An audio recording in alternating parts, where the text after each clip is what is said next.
Hello and welcome to the Collapse Experiment, where I discuss the collapse. You can also find me at thecollapseexperiment.com and our new podcast, R.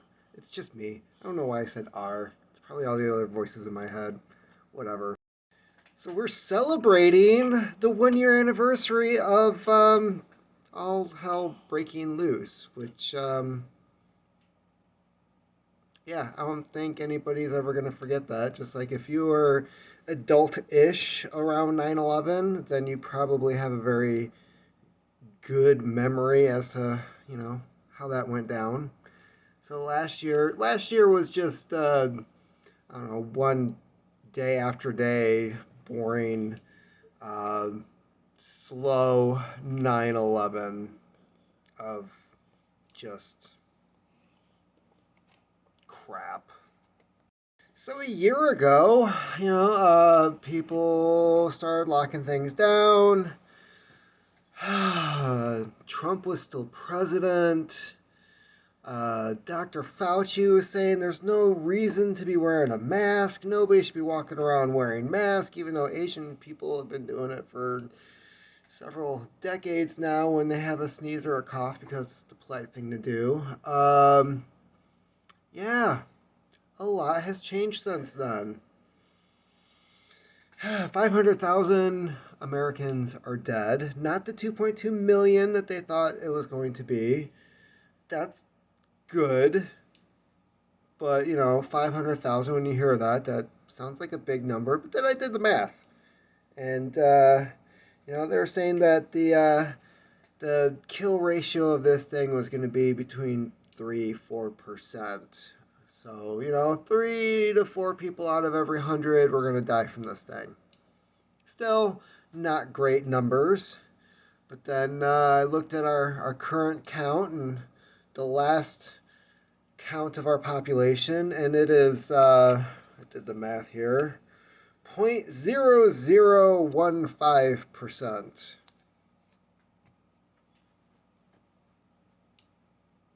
That's yeah, that's pretty low. So looking back at the fond memories, the brewery that I enjoyed and worked for, they're closed. Few other shops that I enjoy going to, they're closed. A lot of other businesses that I like to go to, they're permanently closed.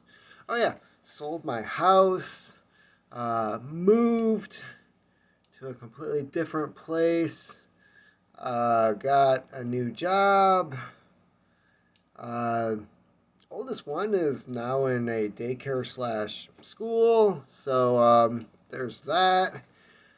A lot of things have changed, and who knows? With the way that my old job was going, it was probably for the best. Maybe COVID sped some things up that should have happened sooner. I don't know. I don't know if it would have been any different or any better had that happened. But yeah, things have changed within a year. So, the website, the podcast, which podcast is basically just a website.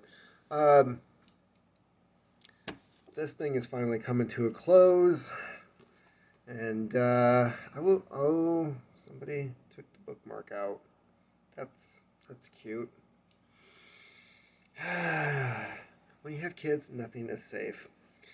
All right, so coming to a close on writing about this thing, and I've got a few other projects lined up. Some things that I felt like I should probably look into, and one of my first projects after I'm done with the Great Reset, actually came from Greta Thunberg of all people, because she's 18 now, she's an adult, awesome.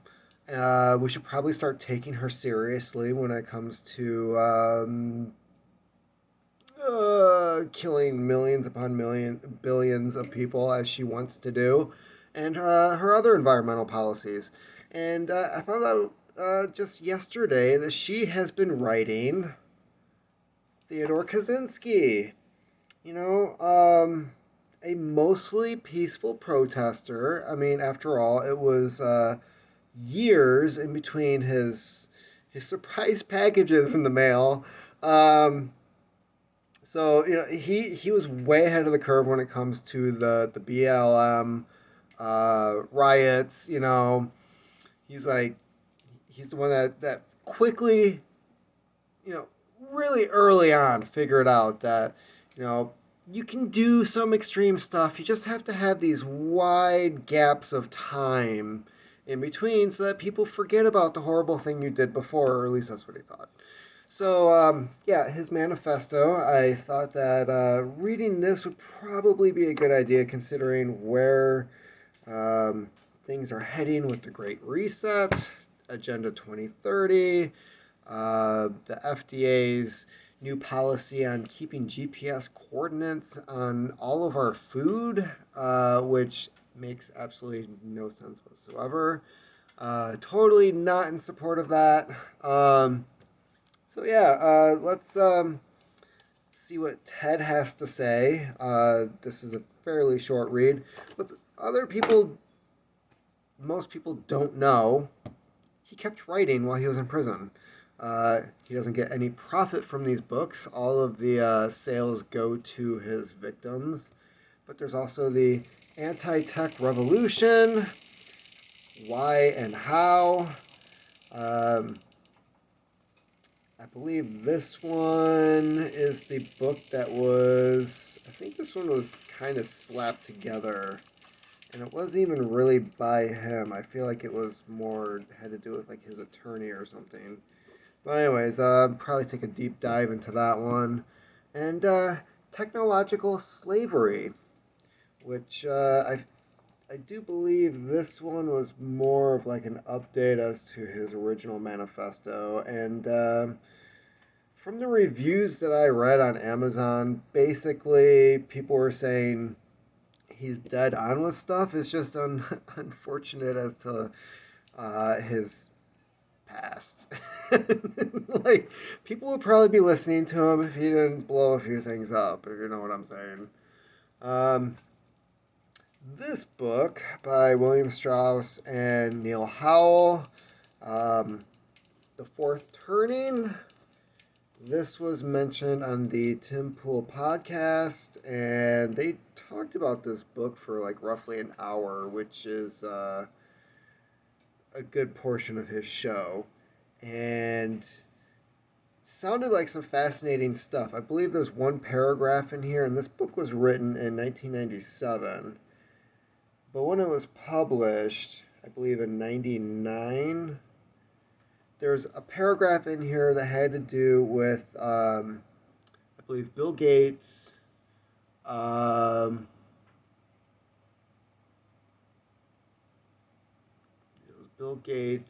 like pandemic or coronavirus and gene therapy were all in like the same paragraph or something. It just seems like these people were like dead on, and the next decade is just going to be that old Chinese curse, may you live in interesting times. Yeah, I think that's coming true. And this final book, which I have been wanting to get a copy of this for a while now. Randomly, I just looked it up on Amazon, and I was surprised to see that it was there. It was available. It was fairly cheap. I think it was $15.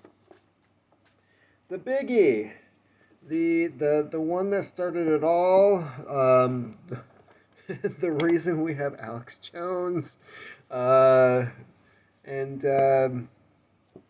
who's the other guy that, I'll think of it later.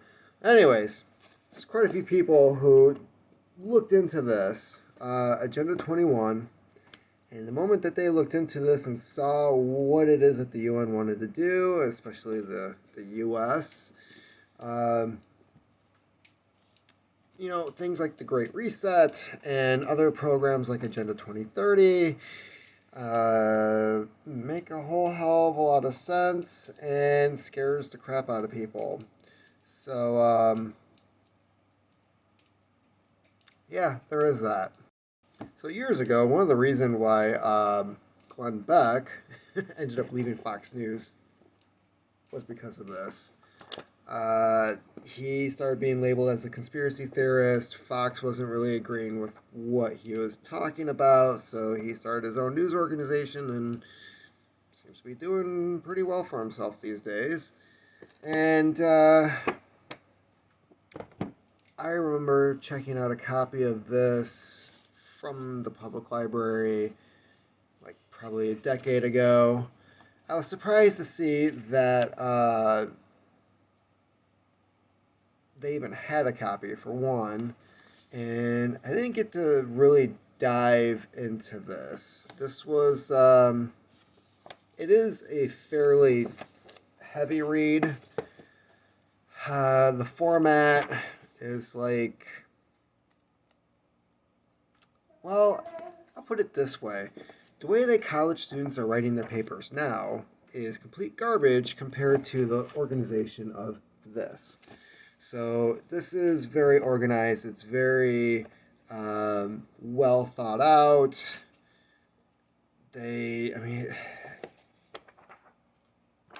Yeah, this is going to be one heck of a project when I get to it. And honestly, even with all the work that's going to be involved in it, I'm looking forward to it. A couple of things after that. Probably be this one, Going Dark by Guy McPherson. And this is a guy who I tend to have a lot of respect for him because he actually left academia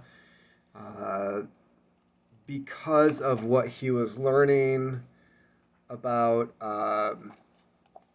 global warming, the numbers, how things just weren't adding up. His conclusion was that didn't matter what policies were implemented now, that within a generation, the planet's not looking good for us. That was his conclusion. There's a lot of studies which are not really discussed in the news or in the climate circles at all, and that back up his theory, which is unfortunate. So I try to listen to what he says. He has a very nonchalant attitude when it comes to life and where we should go. He's basically like, time is short, love each other, enjoy life, do what you enjoy doing, and because we don't. I mean, he seems to know what's going to happen, and anyways, he's basically like, live it up, and I I have kids, unlike him, and I don't really. I feel like I don't have the luxury of just saying that, you know, there's no hope, I guess. I feel like I have to live as if there is a future. To not live that way is pretty counterproductive. And besides, he actually had I forget what kind of science.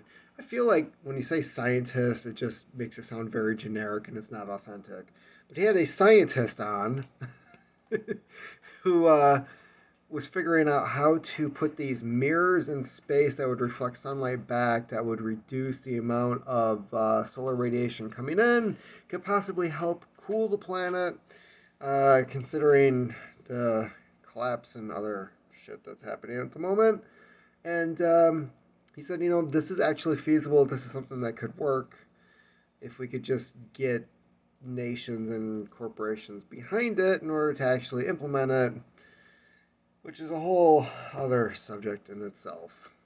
The last thing I'd like to mention is something called the Deagle Report. I've already been talking about that on the website. Actually, I also have a copy of that on the podcast for anybody who would like to listen to it, but the full thing is available on their website. It's deagel.com. And it's a nonprofit. It's a company who's done contract work for the federal government from the Carter administration all the way to Clinton. And in their spare time, for absolutely no reason other than they had their own oh shit moment, decided to write this report, and it's not good. They're saying that by 2025 that there's going to be about 66 million Americans living in the country, and the others who are no longer here didn't move away, if you know what I mean. So according to Deagle, he also died recently. He's the guy that actually owned the company, and it looks like he himself wrote the majority of the report. Maybe he didn't put all the information together, but he was the one who wrote the final report. And before he died, he decided to release this thing, and it's not good. So there is that. You might want to check that out. Just kind of see what the guy had to say. Because, if you think this last year was bad, everything just seems to be adding up. So yeah, this video, the anniversary of the lockdown. That looking back, I remember my second daughter was born in March. February. Ugh. It is March. Was born in February, about a month before the lockdown, and I remember going to the hospital, and people were masked. They were already doing the whole mask thing. They're already limiting the number of people that could come into the hospital, and that had to do with the flu season. So, the hospital was already doing a lot of this protocol.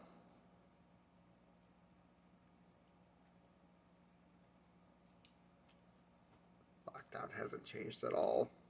And I remember asking the staff at the hospital, I was like, is this because of the Kung flu, the Wu flu over there? And they're like, no, it's flu season. And I was like, okay, well, this is going to get interesting, because I remember the reports coming out in December as to something happening in China. And then January, we're watching videos of people dropping dead in the streets from this thing. Then they're welding people into their houses. And the story kind of tells itself after that. So this time last year, we already, as Grip said earlier, we already knew this was coming. 15 days to flatten the curve. Yeah, and then, I'm off another 2 weeks, and then it's another month. And, it was, late June that I went back to work last year. That was the longest paternity leave ever. Not complaining, but, when you're locked away with other prisoners, and